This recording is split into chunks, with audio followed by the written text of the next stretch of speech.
So that's the story. Jonah had a problem. I mean, actually, Jonah had several problems. But the most obvious one at this point in the story is he's trapped in the belly of a great fish.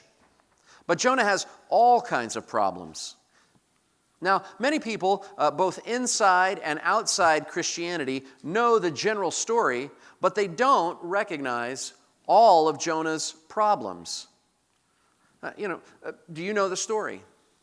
Right? Part 1 of the story, God calls Jonah as a prophet to go to Nineveh, a great city, and declare his judgment on it. But part 2 is that Jonah runs away from his job. Not because he thinks God is unjust for judging a whole city. He runs away actually because Jonah hates the Ninevites. He doesn't want them to have an opportunity to hear of God's grace. And in part 3, God sends a storm that engulfs the boat that Jonah is sailing away on. And the sailors ask Jonah if he knows why the storm has come. And he tells them, "It's because of me. Now throw me in the water because there's nothing left to do." And they do. They don't want to do it at first, but eventually they do. And when they throw him in, the sea calms down. And Jonah's problem shows us our problem today, and that's this. We cut ourselves off from God through loathing ourselves and loathing others. We cut ourselves off from God through loathing ourselves and loathing others. Now, part 4 of the story is where we are today. God appoints this fish to swallow Jonah, and part 5, after 3 days, for some reason, which we'll discuss, the fish spits Jonah out on dry land. And then next week, part 6, Jonah will go to Nineveh and do what he was originally supposed to do. And part 7, Jonah and God, the book ends with Jonah and God having a hard conversation. And the big idea through all of this, but the big idea we'll see today especially, is that Christians must live lives of thanksgiving because salvation belongs to God. Right? Jonah is loathing himself at this point in the book because he thinks salvation belongs to him. That it's for him to judge who deserves God's grace. Jonah's biggest problem is not the storm, and it's not the fish. It's the hate in his heart that comes when he thinks that salvation belongs to him. But we're going to see how that changes when we look at this prayer in Jonah chapter 2. And just a warning to the slide operator back there, I changed my points, and those of you who like to take notes in the bulletin, the points that are in the bulletin, those aren't the points that I'm going to do. To understand with Jonah what it means that salvation belongs to God, we need to look at 3 things. 1, Jonah's confidence. 2, Jonah's clinging. And 3, Jonah's receiving. Jonah's confidence, Jonah's clinging, and Jonah's receiving. Okay? So we have to start with Jonah's confidence in verses 1 through 4 because it reveals something about his situation and it reveals something about us. Jonah has this strange confidence that you read in the prayer. It's a confidence in the midst of his disobedience. Now you have to ask yourself, why would Jonah have confidence in the midst of disobedience, in the midst of his running from God? It reminds me of George Washington. George Washington had no children of his own, but he had a stepson through his wife, Martha. And the name of this stepson was Jackie Custis. And Jackie Custis, if you know anything about history, was quite a pistol in his youth. No schoolmaster could make Jackie Custis obey or keep his attention on his studies. At one boarding school in Annapolis, Maryland, the teacher that was there suggested to George Washington that teenage Jackie's horses be taken back to Mount Vernon so that Jackie couldn't go out gallivanting at night. It said of Jackie Custis that he loved women and he loved horse racing. When he went to King's College in New York, Jackie Custis was the big man on campus, not because he was a great student, but because he ingratiated himself to the faculty as if he was one of their peers. And you go, well, how did that happen? How could that work? And it's simple. Jackie Custis was heir to the Custis fortune. Jackie Custis, at age 19, was heir to a fortune that was bigger than 40-year-old George Washington's fortune that was tied to the 5 farms around Mount Vernon.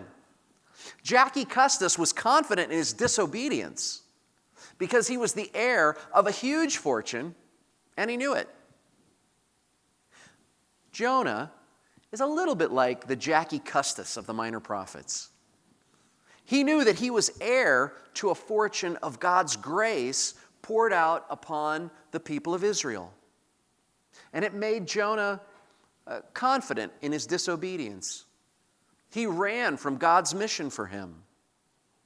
Now, George Washington, as a guardian, wanted to give Jackie Custis good things, but Jackie had his fortune on the other hand, and so he chose disobedience.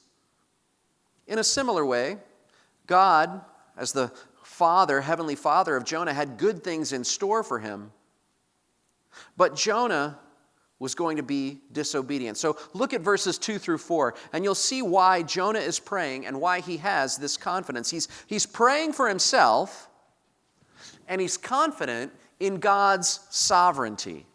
God's sovereignty. Everything in verse 2 is about Jonah himself. Look at all the ways he refers to himself. I called, my distress. He answered me. You heard my voice. It's a situation surrounding him. The waves of distress are all around him, and in this poetic prayer, he's standing kind of outside of himself, looking in and saying, I'm crying out because all this is happening to me.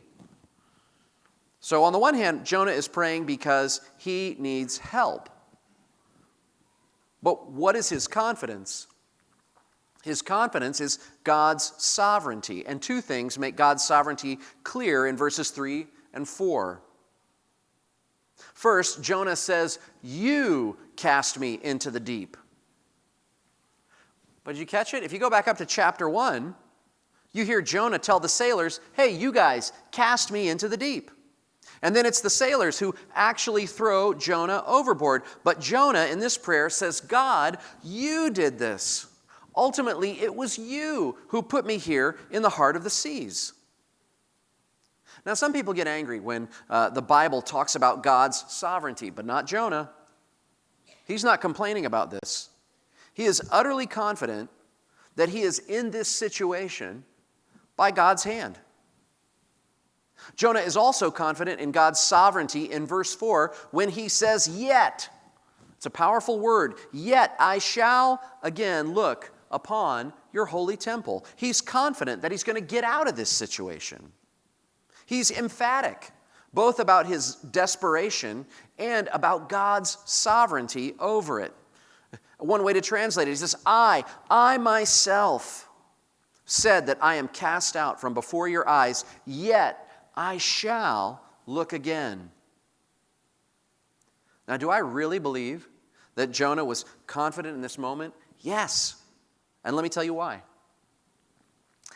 I don't think that Jonah prayed this poem, as we've received it, underwater, and then later on remembered exactly the words that he sang, when he was drowning, and then wrote them down. I think that most of us, after the fact, we can access our memory of a situation and use poetic words to communicate what it felt like to be in that situation and to answer this question, what were you thinking in that moment? When Jonah thinks back to that long, horrible weekend, right? 3 days and 3 nights in the belly of the fish, he felt a lot of things. But he was confident that God was going to bring him out of it. Not because Jonah was so good and so moral. Jonah was confident in the midst of his disobedience because he knew God had a fortune of grace for him. And God had a mission for Jonah that he had to complete. God's sovereignty is Jonah's confidence, even in the midst of his disobedience. Now, from Jonah's confidence, we need to look at Jonah's clinging in verses 5 through 7. What do you cling to when everything else in life folds? One of the things we cling to are our habits, our most deeply ingrained habits. And the truth about our habits is that we have good ones and we have bad ones. right? Every night, I brush my teeth and floss before I climb into bed. This is a good habit. But it's a good habit that I have that took me a long time to get ingrained into my regular lifestyle. But now it's a routine that I can say I cling to. But I also have a bad habit that seems to cling to me. And I will call it bored eating, right? If I come to a stopping point during my day and I'm near food, I will eat it. I will eat something. I will eat anything. I'm a bored eater. It's a bad habit. So you have to ask yourself, what are the good habits that you cling to? What are the bad habits that seem to cling to you? If I don't want bored eating to become my most ingrained habit, I have to cling to something other than that. Something has to change my heart affections, And how about you? What do you want to find yourself clinging to in the midst of life's trials? For Jonah, he clings to God in the most dangerous situation of his life. And that's a good habit. That's a good habit that he's clinging to God. For Jonah, we see in verses 5 through 7 how deeply ingrained the habit of prayer is. Look at this situation. He describes something like torture in verse 5 when he says, "Weeds are wrapped about my head." It's not just that the deep is over him and the crushing weight of the water is pushing him down, but the weeds are wrapped about his head. It's like the plant life at the bottom of the ocean is reaching up and pulling him down as well. It's like, have you ever gotten stuck trying to take a t-shirt off and it kind of gets stuck on your head and you feel like you're kind of wrapped up? Now just imagine that you're trying to take that t-shirt off, but it's soaking wet. And the t-shirt kind of is over your nose and mouth, and all of a sudden you're trying to take a breath, and all you're getting is water into your windpipe. And then in verse 6, Jonah describes something like being entombed. He talks about going down to the roots of the mountain, and he talks about the bars closed upon me forever. It's a picture that looks like he's getting pushed into a cell, when you watch a movie and someone is shoved into a prison cell and behind them those doors slam shut, the bars are behind you. You can't get out of it. The second half of verse 6 gives us hope, though. It shows what Jonah is clinging to. Yet you brought up my life from the pit, O Lord my God. And here again, we hear Jonah's confident-sounding word, yet. What's he clinging to in his confidence? Well, look at verse 7. When my life was fainting away, I remembered the Lord, and my prayer came to you, into your holy temple. Jonah's most ingrained habit, his most ingrained good habit, the one that he clings to, even in his disobedience, even when his life is ebbing away, is prayer.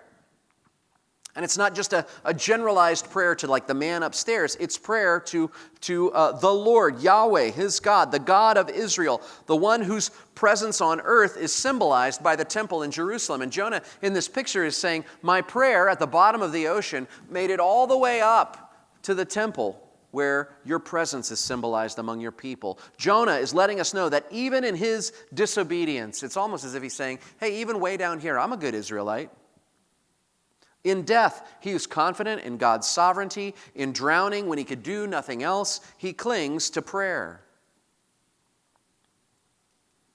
Now, I said before that Jonah's biggest problem wasn't the storm or the drowning. His biggest problem is the self-righteousness that he carried with him in his heart and mind. And this is the bad habit that clings to him. He's confident in God's sovereignty and in God's grace, but it's because he thought he deserved it. He thought he was the kind of person who ought to be saved. But that people like the Ninevites that he was called to go and preach to, those people shouldn't even be given the option to repent.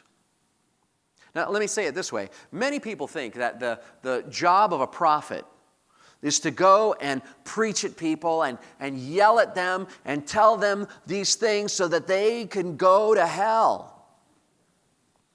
But Jonah knows different. Jonah knows that the job of a prophet is not to yell at people so that they go to hell. His job is to preach, or maybe it feels like yelling sometimes at people, so that they will wake up to the grace that will save them.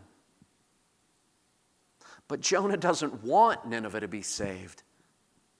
He hates them, so he just wants to ignore them. He doesn't think that they are the kind of people who deserve grace.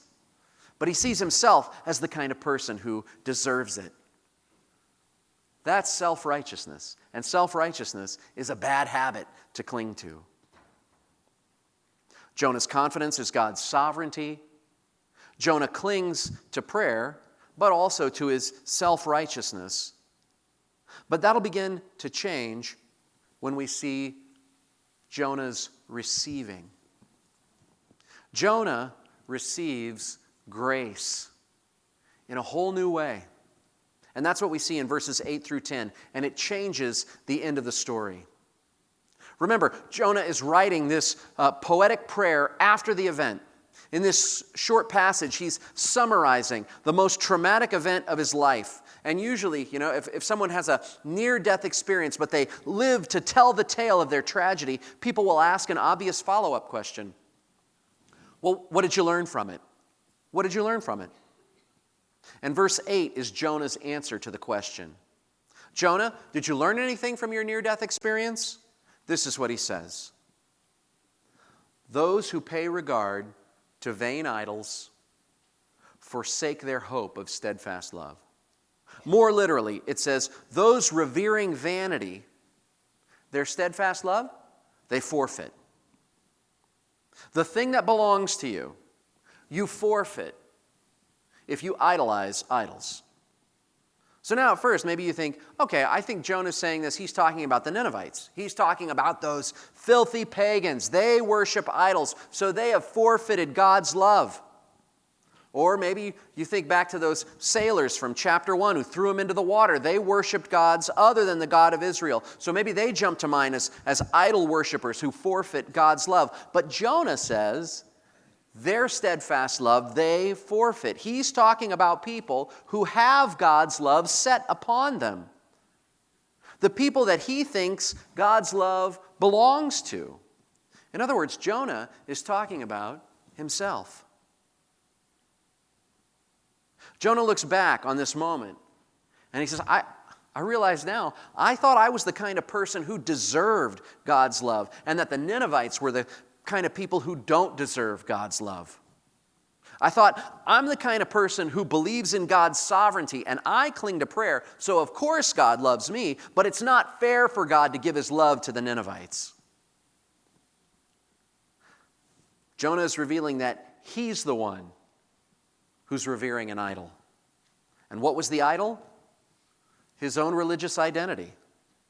He's so wrapped up in owning God's love that he didn't have a place to allow God to show mercy on others. Somehow, God's love toward Nineveh robs Jonah of his sense of identity.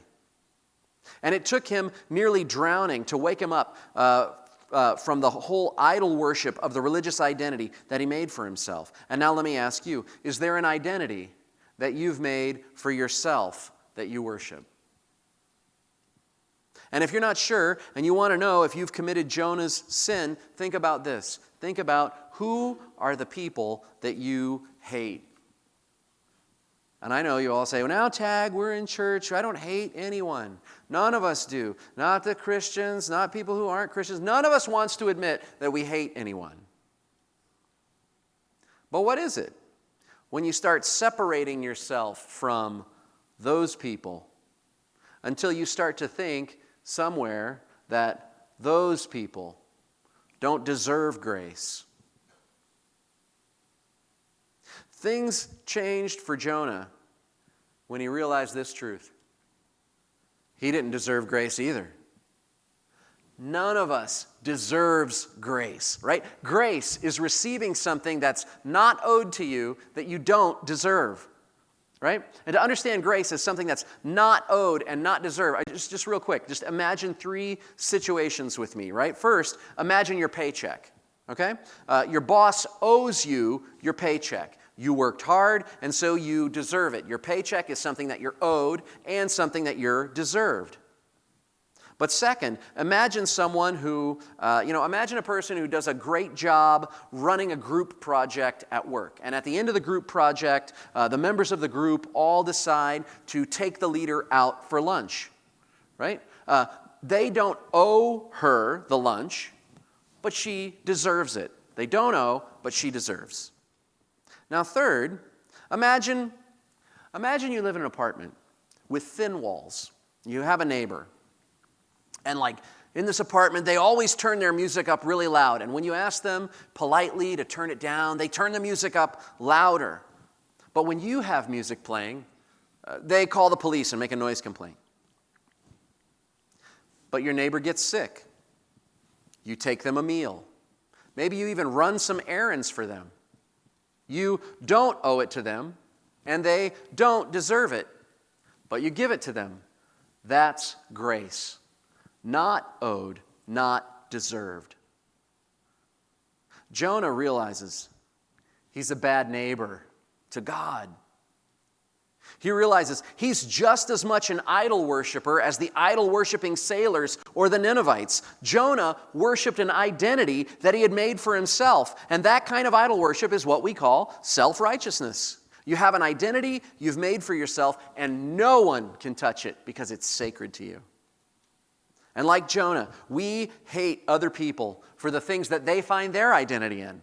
We hate their identity in their religion, or we hate their identity in their political affiliation, or the books they read, or the leaders they love. But what is making up your identity? If Jonah could be a prophet of God and delude himself about his identity to the point that God had to have him drown for 3 days and to get his attention, what's it going to take for you and I?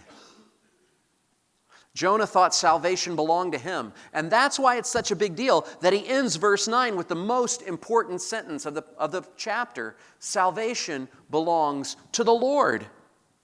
That's the biggest lesson he learned. That's the big change that came from his near-death experience. Salvation belongs to the Lord.